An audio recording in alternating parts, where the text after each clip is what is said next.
जी good evening Anil Kumar Prajapati ji.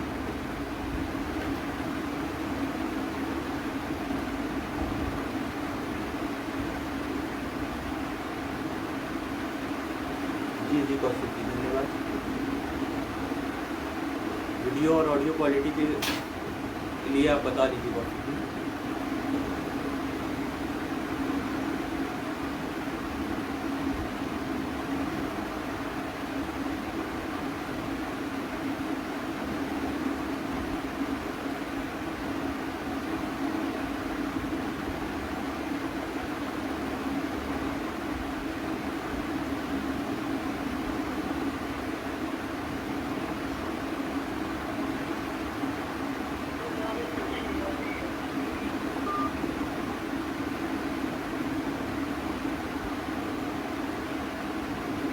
जी अंकित Prajapati ji good evening. Mahesh Pandey ji good evening sir.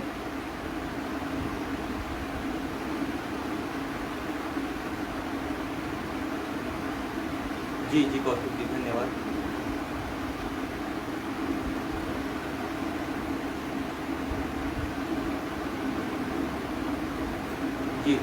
जी Shivdatt Pandey ji good evening.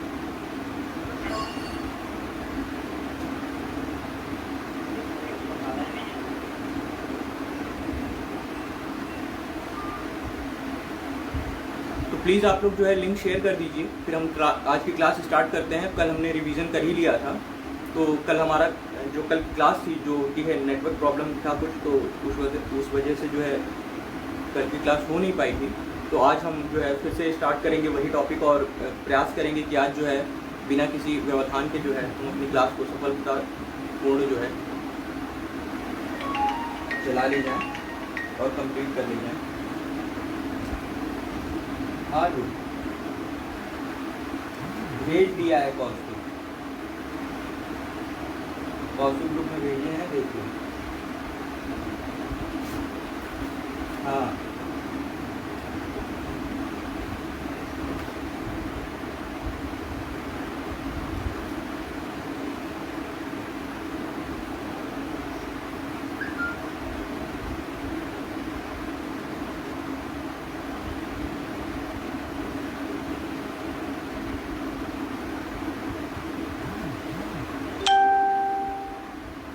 तो जो है कि मैंने आपको बताया था कि हम लोगों ने पहले जो है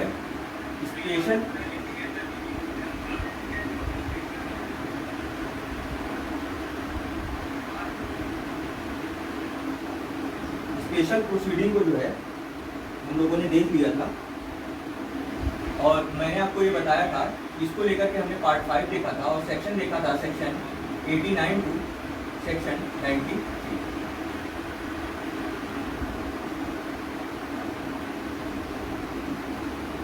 जी गुलिस्तान जी गुड इवनिंग। जी ऋषा जी धन्यवाद। तो आइए जो हमारी क्लास चल रही है जिसको कि लेकर के हमने देखा था सूट इन पार्टिकुलर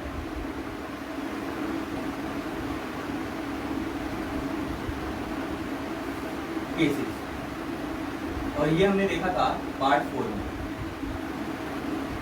पार्ट 4 जब हम पढ़ रहे थे तो मैंने आपको कल ही बता दिया था कि हमने सूट बाय और अगेंस्ट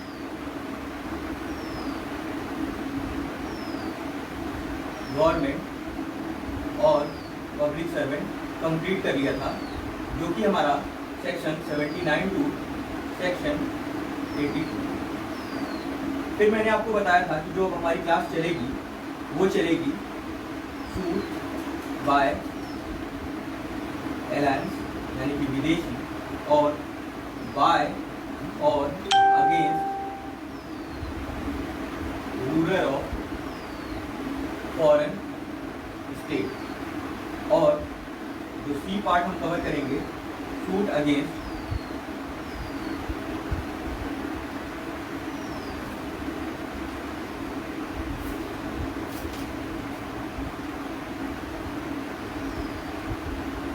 रूलर ऑफ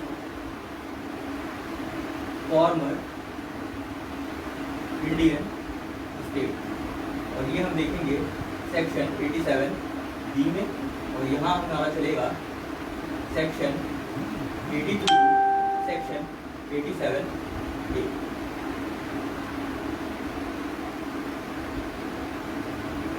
तो आई थिंक यहाँ तक सबको क्लियर हो गया था कल कि क्या क्या टॉपिक चलना है और कैसे कैसे जो है आगे हमें क्या क्या कवर करना है।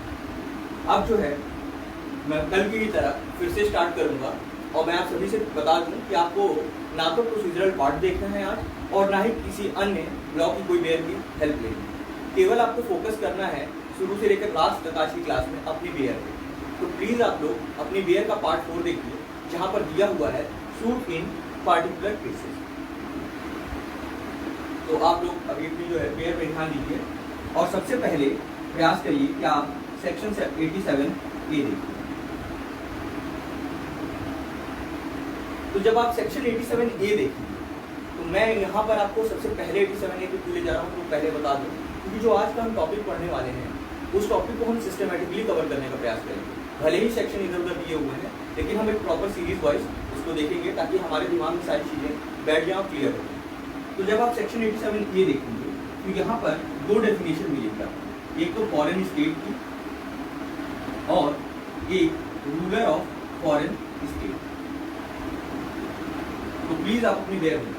और मैं ये पढ़ाने से पहले आपको बता दूं कि जब हम लोग डेफिनेशन क्लॉज की क्लास कर रहे थे तो हमने वहां सेक्शन 2 में फॉरेन कोड और फॉरेन जजमेंट कवर कर लिया। अभी हम देखेंगे फॉरेन स्टेट और रूलर ऑफ फॉरेन, और ये दिया हुआ है सेक्शन 87 जी। Sunita ji good evening.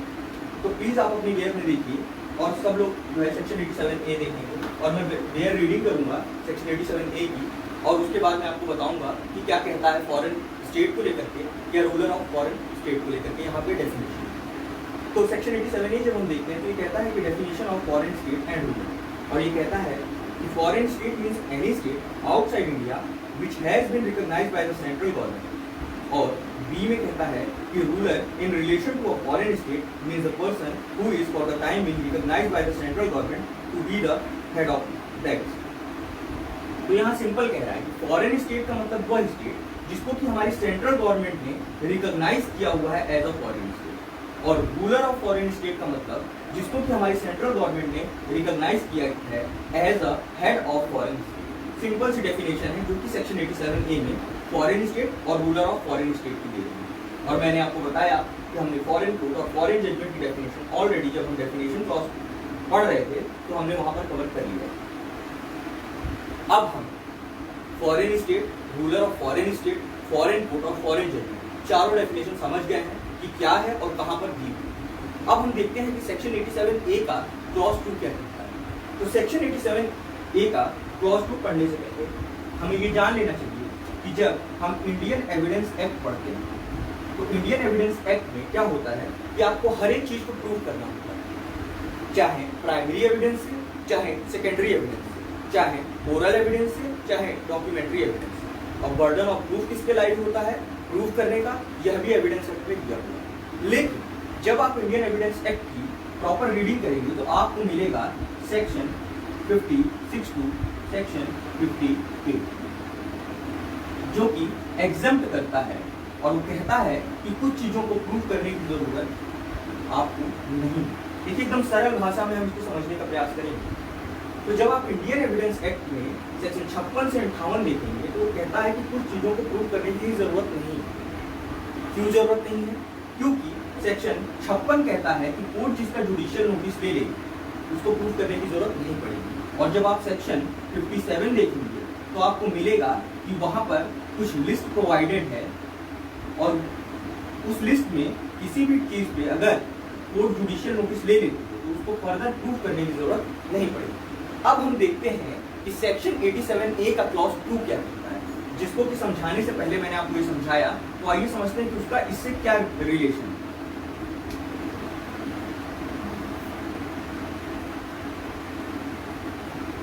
जी राजन Gupta ji good evening, Amit Kumar ji good evening. तो प्लीज आप लोग जो है वीडियो को लाइक और शेयर कर दीजिए। अगर आप लोगों को कोई भी प्रॉब्लम ना हो तो मैं आप सभी से रिक्वेस्ट करूंगा कि आप वीडियो को ज़्यादा से ज़्यादा शेयर कर दीजिए। मेरे एडमिन भी बार बार आप लोगों से रिक्वेस्ट करते हैं, और ये अच्छा नहीं लगता कि एक ही चीज़ बार बार कहनी पड़े। तो प्लीज़ अगर आप लोगों के पास टाइम हो और कोई प्रॉब्लम ना हो रही हो आपको, तो आप प्लीज़ शेयर करें। अब आइए देखते हैं सेक्शन 87A का क्लॉज 2 क्या कहता है। तो वो कहता है every court shall take judicial notice of the fact, पहला, that the state has or has not been recognised by the central government, that a person has or has not been recognised by the central government to be the head of the state. अब ये भी simple सी बात कहता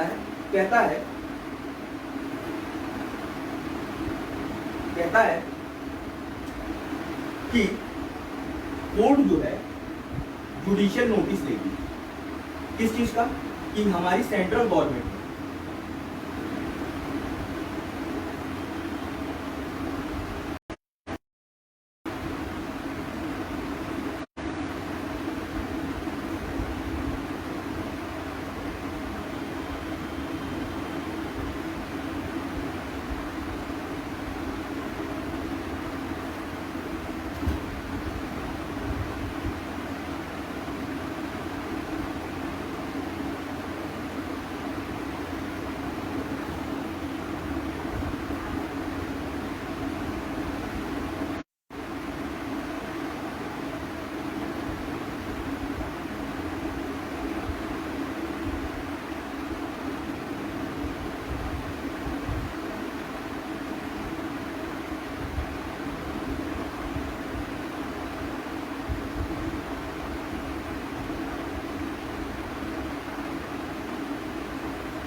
कल से जो पता नहीं कौन सी नई समस्या खड़ी हो गई जो है कि बार बार ये समस्या आ रही है। आइए, तो मैंने आपको बताया कि सेक्शन 87A का क्लॉज 2 जब आप देखेंगे तो मैंने आपको बताया कि कोर्ट यहाँ पर जुडिशियल नोटिस देगी इस फैक्ट का कि सेंट्रल गवर्नमेंट ने किसी स्टेट को रिकॉग्नाइज किया है या नहीं, या किसी रूलर को रिकॉग्नाइज किया है या नहीं। अब इसका मतलब हम समझते हैं कैसे, हम इसका मतलब समझते हैं सेक्शन 56, 57 से। तो यहाँ यह कहने का मतलब है कि अगर कोर्ट एक बार जुडिशियल नोटिस ले ले इस फैक्ट का कि किसी स्टेट को as a foreign state central government ने रिकॉग्नाइज कर दिया है, या किसी रूलर को एज अ रूलर रिकॉग्नाइज कर दिया है, इस चीज का कोर्ट जुडिशियल नोटिस ले लेगी, तो जब सूट चल रहा होगा तो उस दौरान यह चीज प्रूव करने की जरूरत नहीं पड़ेगी कि यह फॉरेन स्टेट है या नहीं, या ये फलाना व्यक्ति किसी फॉरेन स्टेट का रूलर है या नहीं। सिंपल सी बात है। सेक्शन 87A का क्लॉज 1 देखा हमने, जहां पर फॉरेन स्टेट को, रूलर ऑफ फॉरेन स्टेट को बताया। फिर हमने सेक्शन 87A के क्लॉज 2 को देखा, जहां जुडिशियल नोटिस की बात किया था, किस बात को लेकर के कि कोई फॉरेन स्टेट जो है फॉरेन स्टेट है या नहीं, या कोई ruler head of foreign state है या नहीं। और एक बार कोर्ट जब इस चीज का जुडिशियल नोटिस ले लेगी, तो मैंने आपको इंडियन एविडेंस एक्ट का सेक्शन 56 और 57 बताया कि वहां पर फर्दर इस चीज को प्रूव करने की जरूरत नहीं पड़ेगी। अब जो है मुझे लगता है कि यहाँ तक सबको समझ में आ गया होगा सेक्शन 87A। अगर किसी को कोई भी प्रॉब्लम हो तो आप बीच में मुझे कमेंट बॉक्स में बता सकते हैं, मैं प्रयास करूंगा कि किसी को किसी प्रकार की कोई समस्या ना। तो आइए, अब हमने देखा सेक्शन 87A। अब 87A के बाद हम चलेंगे सेक्शन 87। तो 87 के बाद प्लीज आप लोग अपनी बेयर में सेक्शन 87 देखिए।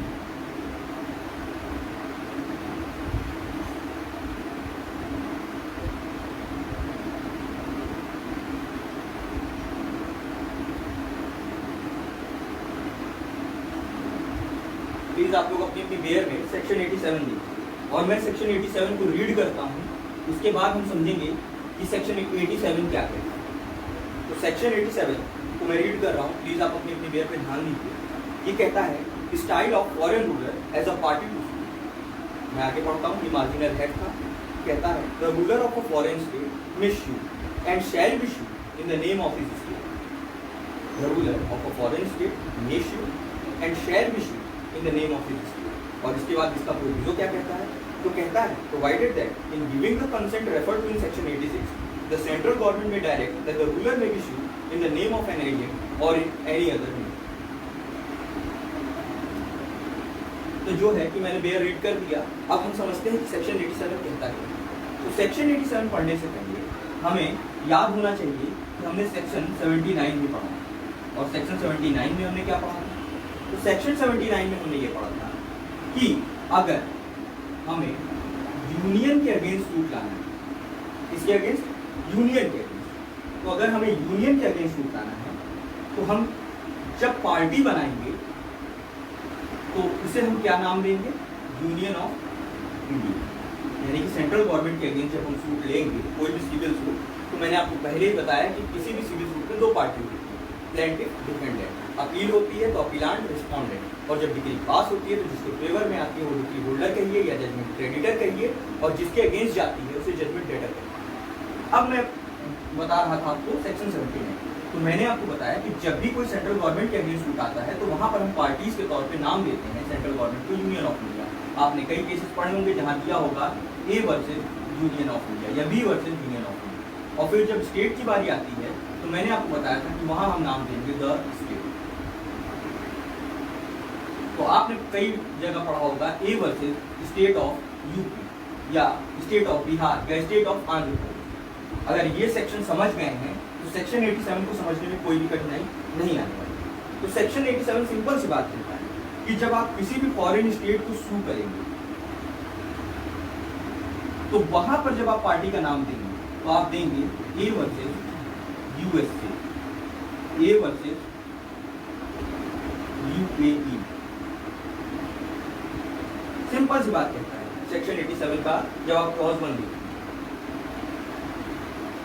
लेकिन इसका प्रोविजो, इसका एक एक्सेप्शन है, और इसका प्रोविजो एक इसमें तब्दीली की बात करता है। वो क्या कहता है, तो वो कहता है, वो सिंपल सी बात कहता है, वो कहता है कि सेंट्रल गवर्नमेंट, अभी हम देखेंगे सेक्शन 86 में क्या कहता है, लेकिन मैं आपको यहाँ बता दूं कि सिंपल सी बात कहता है कि अगर सेंट्रल गवर्नमेंट अपनी कंसेंट दे देती है सेक्शन 86 में, और वह कहती है, आपको गाइड करती है कि आप किसी रूलर के खिलाफ, जिसको कि हमने रिकॉग्नाइज किया हुआ है या जिसके खिलाफ कोर्ट ने जुडिशियल नोटिस ले रखा है कि हाँ यह फलाना व्यक्ति रूलर है किसी फॉरेन स्टेट का या फॉरेन स्टेट को रिकॉग्नाइज कर रखा है, तो आप जब भी कभी कोई सूट लाएंगे तो आप एक पार्टिकुलर नेम से लाएंगे एज एन एजेंट या कोई अन्य नाम दे देंगे। यह किया इसलिए जाता है क्योंकि यहाँ पर इस सामने वाले स्टेट की डिग्निटी का ख्याल रखा जाता है। इसीलिए यहाँ कहता है कि सेंट्रल गवर्नमेंट अगर कंसेंट दे दे तो किसी अन्य नाम से आप इसको जब एज अ पार्टी डेजिग्नेट करेंगे किसी भी सिविल सूट में, तो किसी अन्य नाम से आप इसे सूट को जो है, कार्रवाई को जो है चलाएंगे। तो मुझे लगता है कि सेक्शन 87A और 87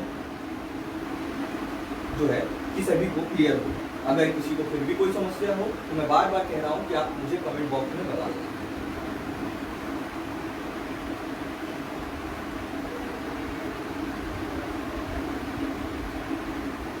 तो हमने सेक्शन 87 देखा और 87A।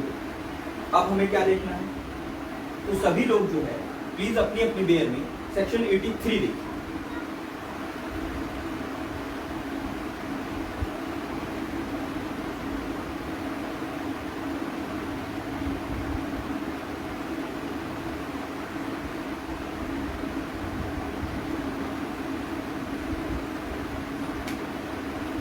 अब मैं जो है फिर से सेक्शन 83 की बेयर रीड करूंगा और फिर हम समझेंगे कि सेक्शन 83 क्या है।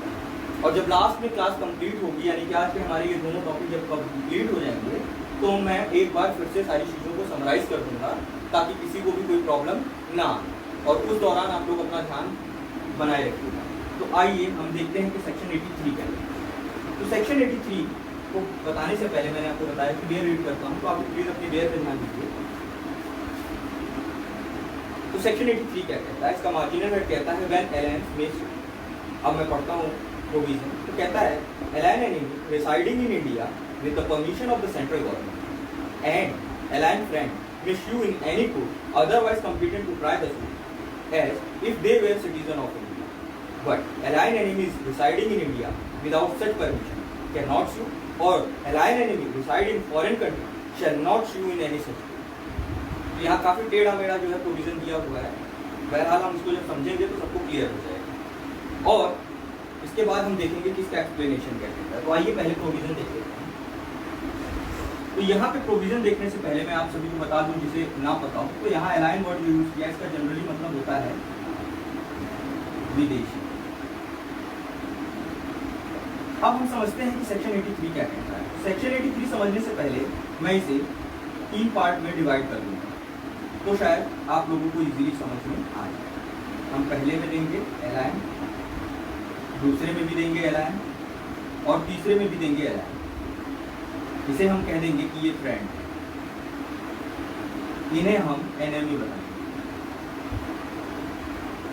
आखिर अब अंतर क्या है? अब हम यह समझते हैं कि यहाँ पर जो सेक्शन 83 के क्लॉज 1 ने इन तीनों चीज़ों को बारी बारी यूज किया है, तो आइए समझ लेते हैं किसका अंतर है। तो ये कहता है कि अगर कोई एलाइन एनिमी वो रिसाइड कर रहा है इन इंडिया, और कोई एलाइन एनिमी है वो रिसाइड कर रहा है आउटसाइड इंडिया, तो पहली बात तो आप जान लीजिए कि अगर कोई एलाइन एनिमी है और वो रिसाइड कर रहा है आउटसाइड इंडिया, तो वह सूट ला ही नहीं सकता। ये पॉइंट जो है नोट करें। हो सकता है कि कल को प्रीलिम्स में पूछे, और ये पूरा टॉपिक जो चलने वाला है बी और सी, ये केवल प्रीलिम्स पॉइंट ऑफ व्यू से इंपॉर्टेंट है। मेंस में आज तक कभी भी कहीं क्वेश्चन नहीं हुआ। तो मैं आपको बता रहा था सेक्शन 83 एलाइन, और मैंने इसको 3 पार्ट में डिवाइड किया, कैटेगराइज किया। मैंने आपको बताया alien enemy reside in India, alien enemy reside outside India, और एलाइन। और यह बताते समय मैंने आपको बताया कि अगर कोई एलाइन एनिमी है और वो रिसाइड कर रहा है इन इंडिया, तो जो एलाइन एनिमी डिसाइड कर रहा है इन इंडिया, वह कॉम्पिटेंट कोर्ट में, यानी कि जो मैटर की सुनवाई करने के लिए सक्षम न्यायालय है, उस सक्षम न्यायालय में सेंट्रल गवर्नमेंट से परमिशन लेने के बाद ही सूट इंस्टीट्यूट कर रहा है। और अगर कोई एलाइन एनिमी है वो रिसाइड कर रहा है आउटसाइड इंडिया, तो वह सूट ला ही नहीं सकता, ना ही सेंट्रल गवर्नमेंट से परमिट कर सकती। यह सेक्शन जो है स्ट्रिक्टली इस चीज़ को बार करता है। जब आप सेक्शन 83 पढ़ेंगे, 83 का क्लॉज 1, तो प्रोविजन आपको यही बताएगा। और जो एलाइन फ्रेंड है, इसे जो है मात्र एक चीज फॉलो करनी होगी, वो ये कि मैटर को जो है या इशू को जो है कॉम्पिटेंट कोर्ट में वो क्या करे, इंस्टीट्यूट करे, कॉम्पिटेंट कोर्ट में सूट को इंस्टीट्यूट करे, और यहाँ इसे सेंट्रल गवर्नमेंट की परमिशन की भी जरूरत नहीं है। तो अगर ये तीनों चीजें आप लोगों को समझ में आ गई हो तो प्लीज नोट कर लीजिए, ताकि आप जब दूसरी बार सेक्शन 83 को पढ़ें तो आपको किसी भी प्रकार की कोई समस्या ना। फिर हम चलते हैं सेक्शन 83 के एक्सप्लेनेशन। मैंने आपको बताया alien enemy reside in India, competent court में सेंट्रल गवर्नमेंट की परमिशन से सूट ला सकता है। Alien enemy reside outside India, suit ला ही नहीं सकता। और एलाइन फ्रेंड कॉम्पिटेंट कोर्ट में सूट ला सकता है बिना सेंट्रल गवर्नमेंट के परमिशन। तो आई थिंक यहाँ तक सबको क्लियर है।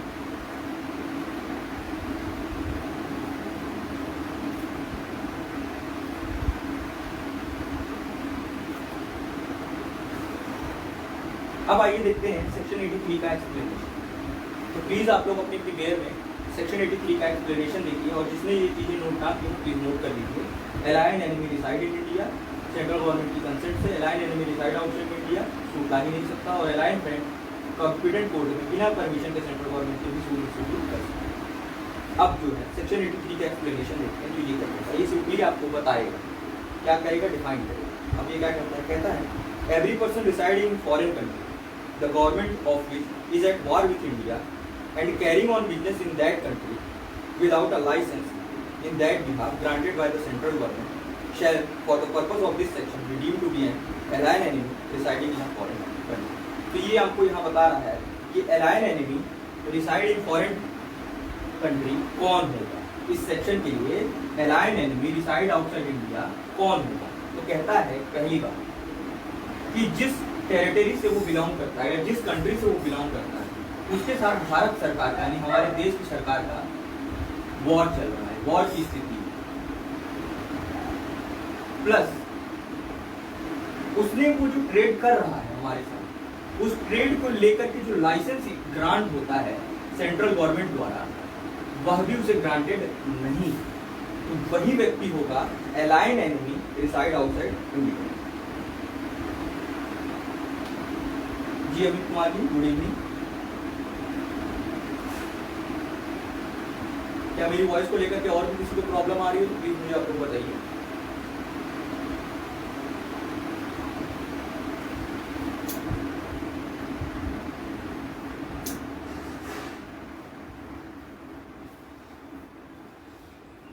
अमित कुमार जी अब सही है वॉइस? सॉरी। तो हमने सेक्शन 83 देखा और सेक्शन 83 का एक्सप्लेनेशन देखा, हमने सेक्शन 87A देखा, हमने सेक्शन 87 देखा। अब बारी है सेक्शन 84।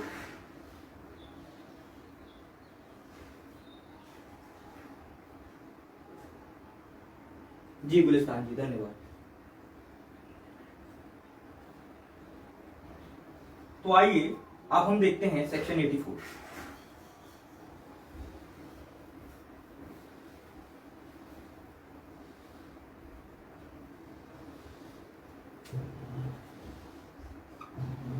क्या कहता है सेक्शन 84। फिर मैं बेयर रीड करता हूं, आप अपनी अपनी बेयर में देखिए और उसके बाद हम आगे की ओर बढ़ेंगे। तो सेक्शन 84 कहता है a foreign state may issue in any competent court. Simple है, ध्यान दीजिएगा। A foreign state may issue in any competent court provided that the object of the suit is to enforce a private right vested in the ruler और of such state और in any officer of such state in his public capacity. तो ये simple सी बात कहता है section 84।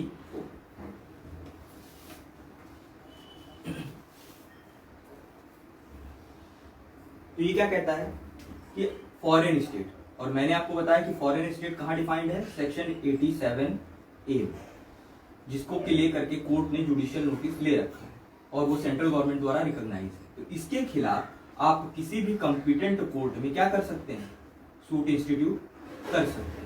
लेकिन यहाँ ध्यान देने वाली बात यह है कि यहाँ पर जब सूट इंस्टीट्यूट होगा, सॉरी माफ कीजिएगा, यहाँ कह रहा है कि फॉरेन स्टेट जो है शू कर सकता है किसी भी कॉम्पिटेंट कोर्ट में। लेकिन ध्यान देने वाली यहाँ बात यह है, यहाँ एलाइन एनिमी की बात नहीं किया है, यहाँ फॉरेन स्टेट की बात किया। इससे पहले जब हमने सेक्शन 83 देखा था तो वहां हमने एलाइन एनिमी देखा था या एलाइन फ्रेंड देखा था। अब हम देख रहे हैं कि क्या फॉरेन स्टेट भी सूट कर सकता है। तो कह रहा है कि फॉरेन स्टेट किसी भी कॉम्पिटेंट कोर्ट में सूट इंस्टीट्यूट कर सकता है। लेकिन यहाँ ध्यान देने वाली बात यह है कि जब ये फॉरेन स्टेट शू करेगा,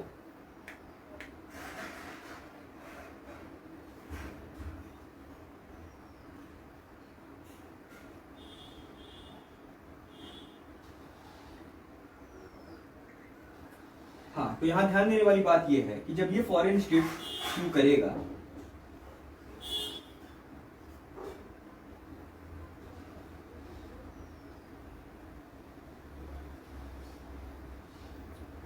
तो जब ये फॉरेन स्टेट शू करेगा तो ये केवल सूट किस लिए कर सकता है कि ये इन्फोर्स करा पाए क्या, जो प्राइवेट राइट है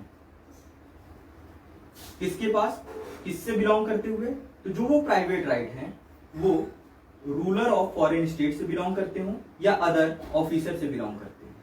यानी कि हाँ, प्राइवेट राइट को ही लेकर के ये सूट इंस्टीट्यूट कर सकता है किसी भी कॉम्पिटेंट कोर्ट में। यानी कि अगर कोई पॉलिटिकल राइट है तो उसको लेकर के कोई सूट नहीं आ सकता।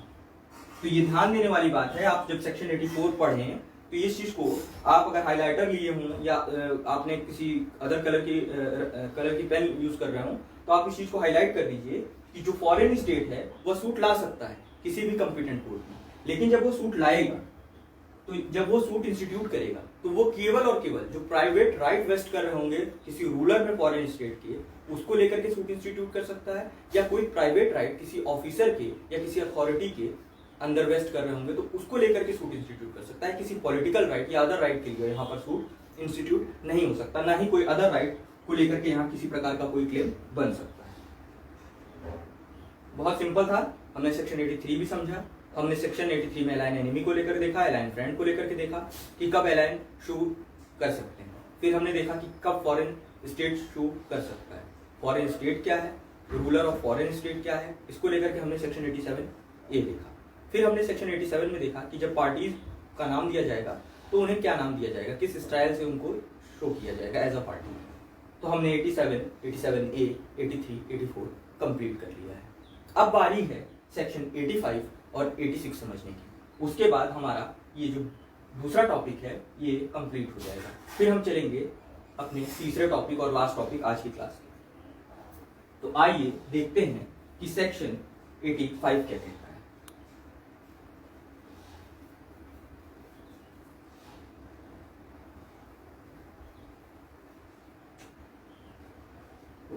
तो प्लीज आप लोग अपनी अपनी बेयर देखिए।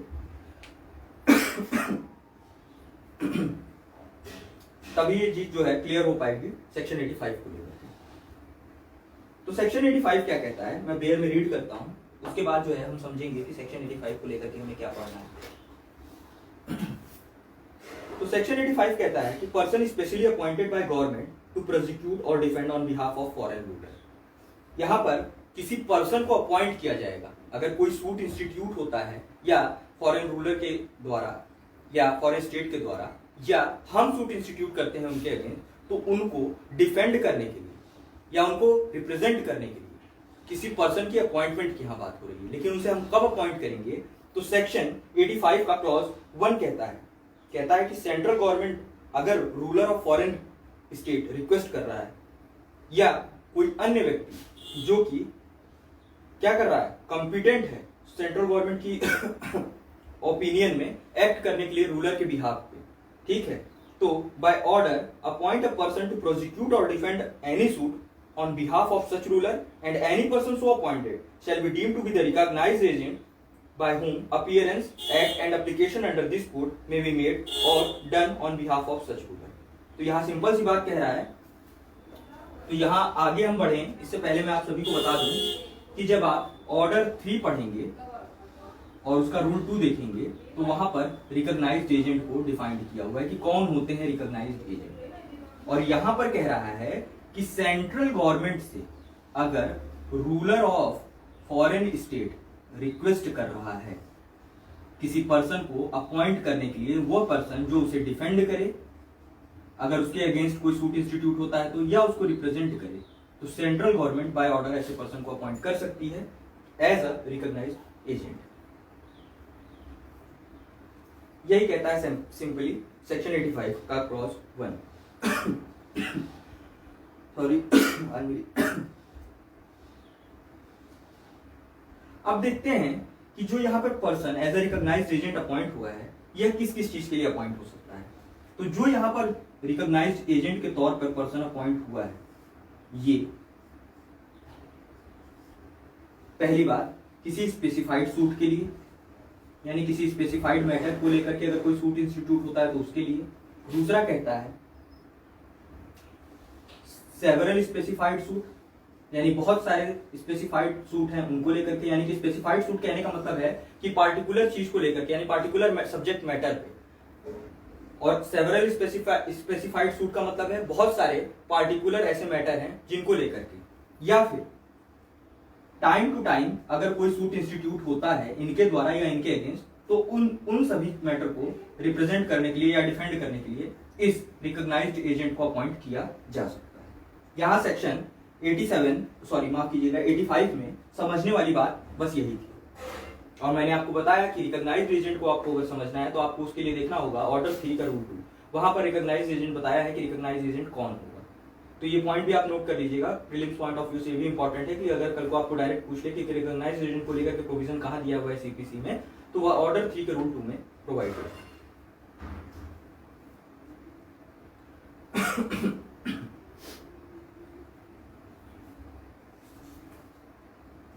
और एक चीज यहाँ पे और ध्यान देने वाली है, ये कहता है कि जिस पर्सन को as a recognised agent appoint किया गया है या किसी थर्ड पर्सन को भी क्या कर सकता है,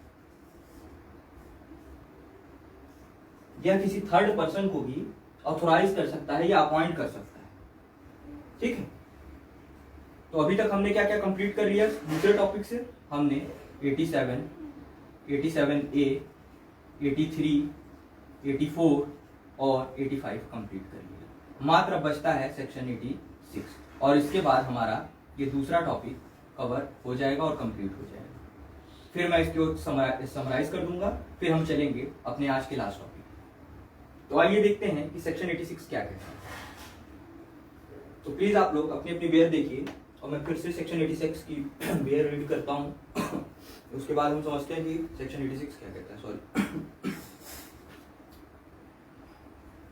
तो सेक्शन 86 जो है काफी लेंदी है, तो इसको हम एक एक करके समझते चलेंगे ताकि जब मैं आपको बताऊं तो ज्यादा दिक्कत ना आए। तो सेक्शन 86 का जो है कहता है कि suit against foreign ruler, ambassador और एनवॉय। सूट किसके अगेंस्ट? किसी फॉरेन रूलर के अगेंस्ट, किसी एम्बेसडर के अगेंस्ट या किसी एनवॉय के अगेंस्ट।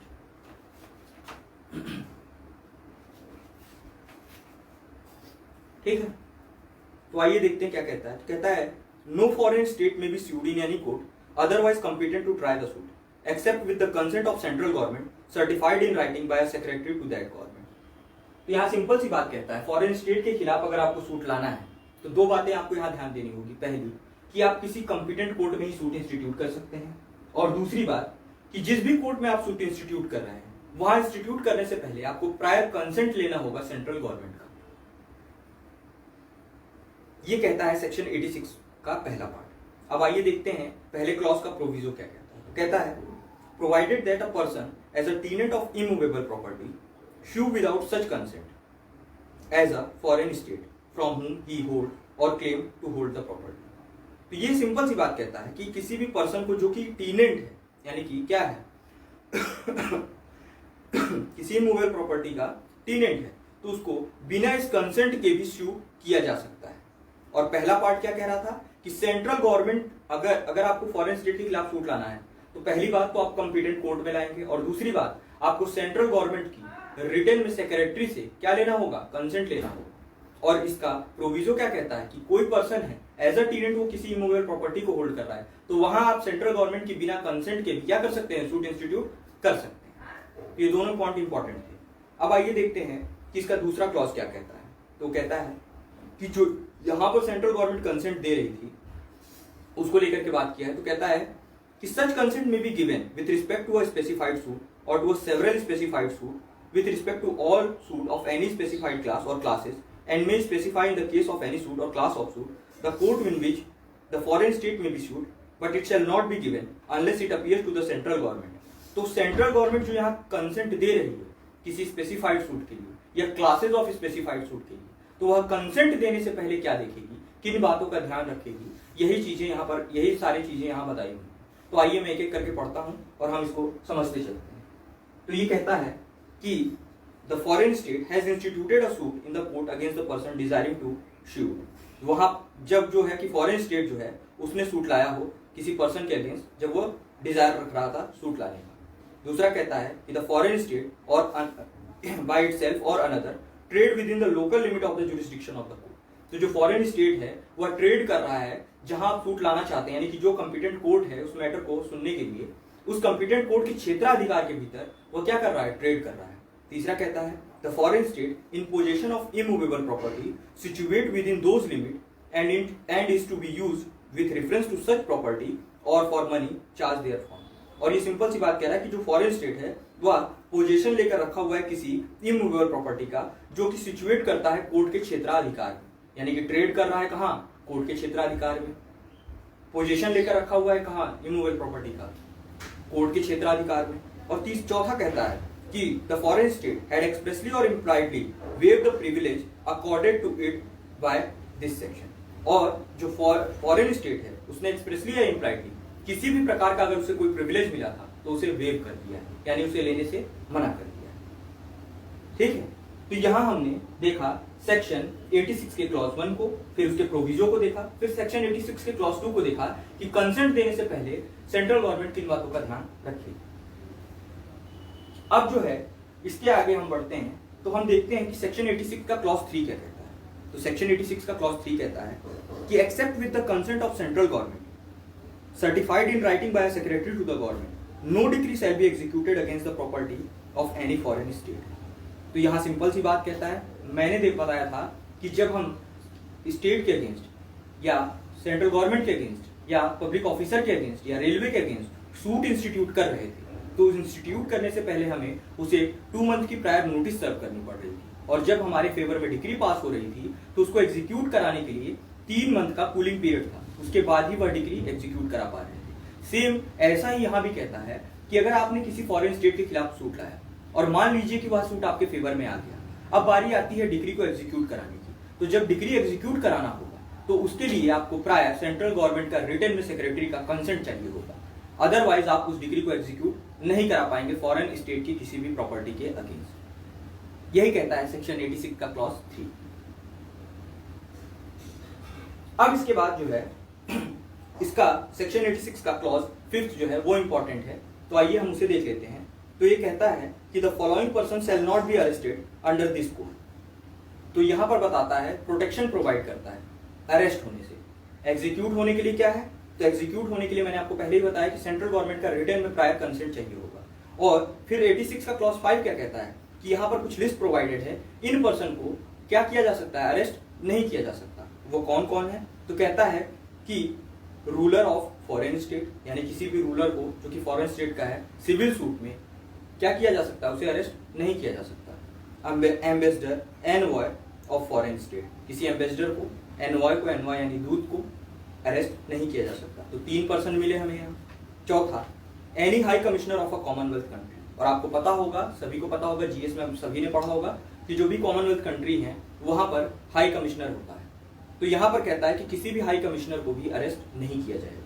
और लास्ट कहता है कि कोई भी मेंबर ऑफ स्टाफ है ऑफ फॉरेन स्टेट, या फिर स्टाफ है किसी रूलर का, एम्बेसडर का या एनवॉय का फॉरेन स्टेट के, या हाई कमिश्नर का ऑफ अ कॉमनवेल्थ कंट्री के, तो सेंट्रल गवर्नमेंट जिस जनरल और स्पेशल ऑर्डर से इस बिहाफ में स्पेसिफाई कर सकती है कि किसे अरेस्ट करना है या किसे अरेस्ट नहीं करना है। यही कह रहा है हमारा सेक्शन 86। तो आइए हम एक बार इसे बोर्ड पर भी समझ लेते हैं। तो यहां पर क्योंकि ये काफी लंबा प्रोविजन था तो इसको पढ़ना जरूरी था। तो सिंपल 86 कहता है कि आप फॉरेन स्टेट,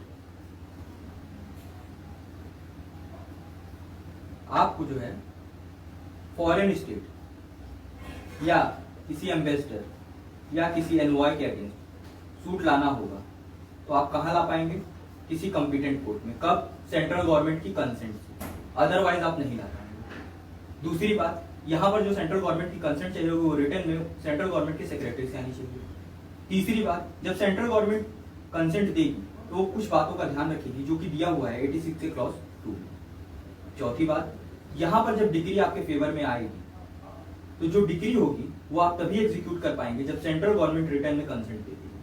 और लास्ट जो यहाँ पे इंपॉर्टेंट चीज है कि आप अरेस्ट नहीं करा सकते किसे, फॉरेन रूलर को, एम्बेसडर को, एनवॉय को, हाई कमिश्नर को, या फिर उस स्टाफ को जिसको लेकर के सेंट्रल गवर्नमेंट ने जनरल और स्पेशल ऑर्डर से स्पेसिफाई किया। तो ये था हमारा सेक्शन 86। तो आइए हम समझते हैं आज का अपना दूसरा टॉपिक। मैं समराइज करता हूं, आप लोग ध्यान दीजिएगा। तो हमने आज का टॉपिक पढ़ने से पहले सेक्शन 87A में फॉरेन स्टेट को समझा, फॉरेन रूलर को समझा। जिन दोनों को सेंट्रल गवर्नमेंट रिकॉग्नाइज कर देती है वही होते हैं फॉरेन स्टेट या रूलर ऑफ फॉरेन स्टेट। इसको लेकर के कोर्ट जुडिशियल नोटिस लेती है, जुडिशियल नोटिस ले लेगी तो प्रूव करने की जरूरत नहीं पड़ेगी। फिर बता रहा था सेक्शन 87 कि जब हम इन्हें किसी भी सिविल सूट में पार्टी बनाएंगे तो हम इन्हें डेजिग्नेट करेंगे इनके स्टेट के नाम से।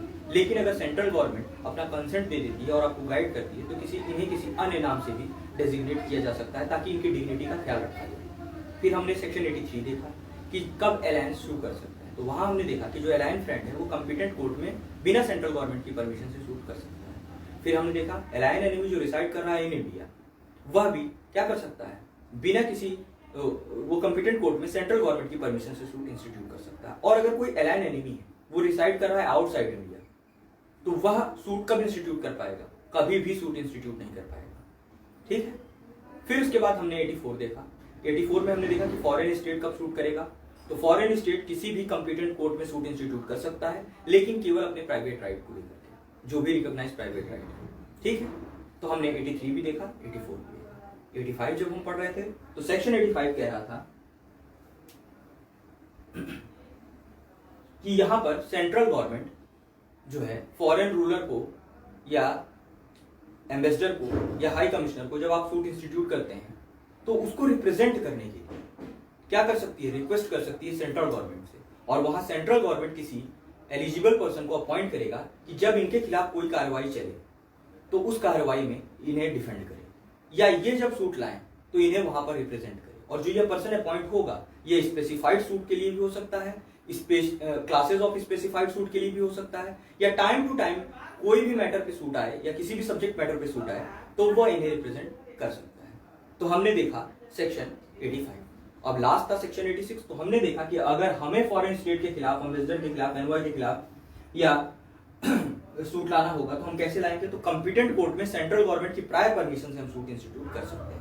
इनके खिलाफ जब डिग्री एग्जीक्यूट करानी होगी तो भी हमें सेंट्रल गवर्नमेंट की प्रायर कंसेंट रिक्वायर्ड है। और यहाँ हमने एक और महत्वपूर्ण चीज देखी कि कुछ ऐसे पर्सन हैं जिनकी लिस्ट प्रोवाइडेड है सेक्शन 86 के क्लॉज 5 में, जिन्हें आप अरेस्ट नहीं कर सकते सिविल कार्रवाई में।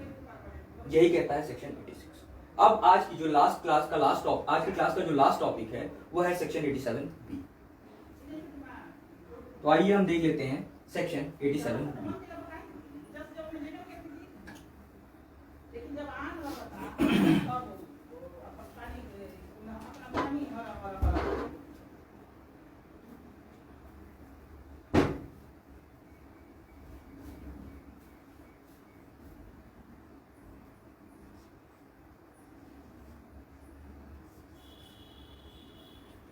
तो आइए देखते हैं सेक्शन 87B क्या कहता है। ये लास्ट है, मैं बेयर रीड कर देता हूं।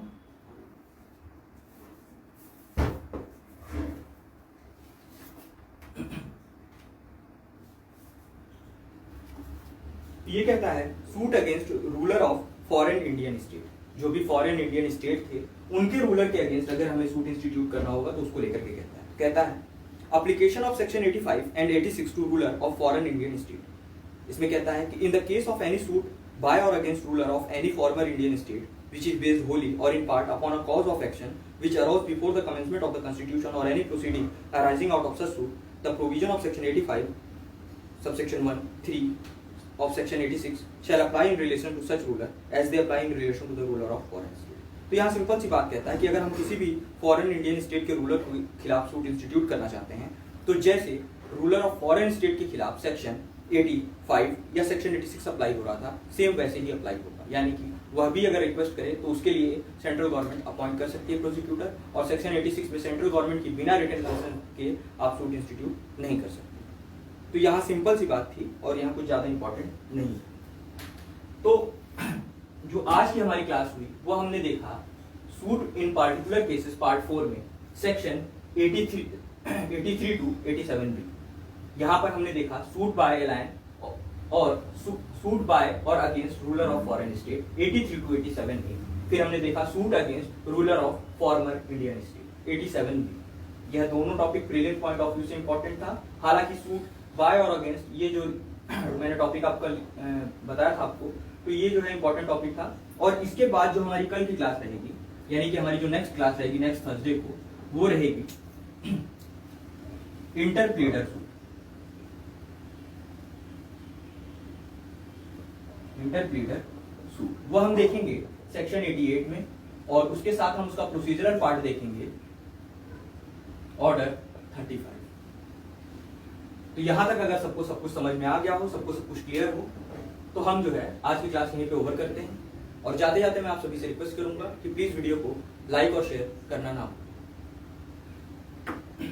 धन्यवाद।